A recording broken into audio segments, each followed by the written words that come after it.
నమస్తే అండి. నా పేరు Divya. Welcome back to my channel Vizag secret flavours. Varalakshmi Vratam వచ్చేస్తుంది కదండీ! మరి ఆ రోజు ఉదయాన్నే లెగిసి మినపప్పు నానబెట్టుకొని గారెలకి పప్పు రుబ్బుకోవడం అనేది చాలా లాంగ్ ప్రాసెస్ అయిపోతుంది కదా!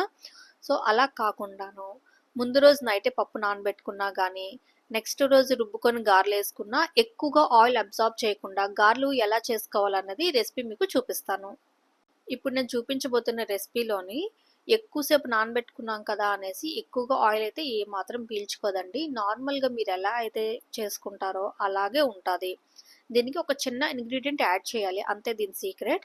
సో, ఇవి కూడాను చాలా సాఫ్ట్‌గా ఉంటాయి. తినడానికి చాలా బావుంటాయి. మరి ఈ రెసిపీ ఎలా చేసుకోవాలో చూసేయండి.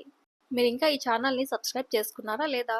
ఒకవేళ గాని సబ్స్క్రైబ్ చేసుకోకపోయుంటే ఇప్పుడే ఛానల్‌ని సబ్స్క్రైబ్ చేసుకోండి.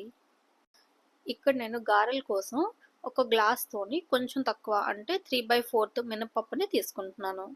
మినపప్పుని ఫస్ట్ 2, 3 సార్లు నీళ్లు వేసి శుభ్రంగా కడిగేసుకోవాలి. ఇలా కడిగేసుకున్న తర్వాత నీళ్లు వేసుకొని ఓవర్ నైట్ నానబెట్టుకోవాలి. లేదా 8-10 అవర్స్ నానబెట్టుకున్నా గానీ పర్వాలేదు. నెక్స్ట్ డే మార్నింగ్‌కి పప్పు నానిపోతుంది కదా! ఈ పప్పుని ఒకసారి మళ్ళీ కడిగేసుకోవాలి. ఇప్పుడు గ్రైండర్‌లోని హాఫ్ టీ గ్లాస్ నీళ్లు వేసి, మినపప్పును కూడా వేసి 90% మాత్రమే గ్రైండ్ చేసుకోవాలి. ఇలా గ్రైండ్ చేస్తున్నప్పుడే ఉప్పును కూడా వేసేసుకోవాలి. పప్పుని గ్రైండ్ చేస్తునేటప్పుడు బ్యాటర్ మరీ గట్టిగా ఉంది అనిపిస్తే కొద్దిగా నీళ్ళు వేసుకోవచ్చు. మరీ గట్టిగా గ్రైండ్ చేసుకుంటే గారెలు సాఫ్ట్‌గా రావన్నమాట. గట్టిగా వచ్చేస్తాయి. పప్పు 90% నలగాలి అంటే ఇలా కనిపిస్తుంది. మనం ఇలా చెక్ చేసుకోవాలి. పప్పు ఇలా నలిగిన తర్వాత ఒక బౌల్‌లోకి తీసేసుకొని ఇందులో ఇప్పుడు 2 స్పూన్ల మైదాను వేసుకోవాలి. మైదా వేసుకోవడం వల్ల ఏంటంటే మనం పప్పు ఎక్కువసేపు నానబెట్టినా కానీ గారెలు వేసుకునేటప్పుడు ఎక్కువగా ఆయిల్ని అబ్జార్బ్ చేసుకోదు.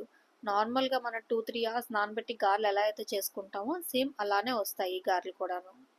మైదా కలిపిన తర్వాత వెంటనే గారెలు వేయకూడదు. ఒక 5-10 మినిట్స్ రెస్ట్ ఇచ్చి వేయాలన్నమాట. ఇలా చేస్తే మైదా అనేది నాని కొంచెం గారెలు సాఫ్ట్‌గా వస్తాయి ఇంకా. ఇప్పుడు గారెలు ఫ్రై చేసుకోవడానికి ఆయిల్ పెట్టుకొని ఆయిల్ మీడియం హీట్‌లో ఉంటది కదా!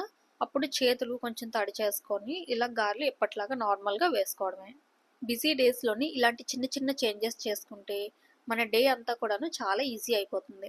సో, ఇంకా ఇలాంటి రెసిపీస్ కావాలంటే ఈ ఛానల్‌ని ఇప్పుడే సబ్స్క్రైబ్ చేసుకొని ఈ వీడియోని లైక్ చేయండి. మీకు తెలిసిన వాళ్ళకి ఈ వీడియోని షేర్ చేయండి. అలాగే నెక్స్ట్ వీడియోలోని మీకు ఎటువంటి రెసిపీ కావాలో కామెంట్స్‌లో చెప్పండి.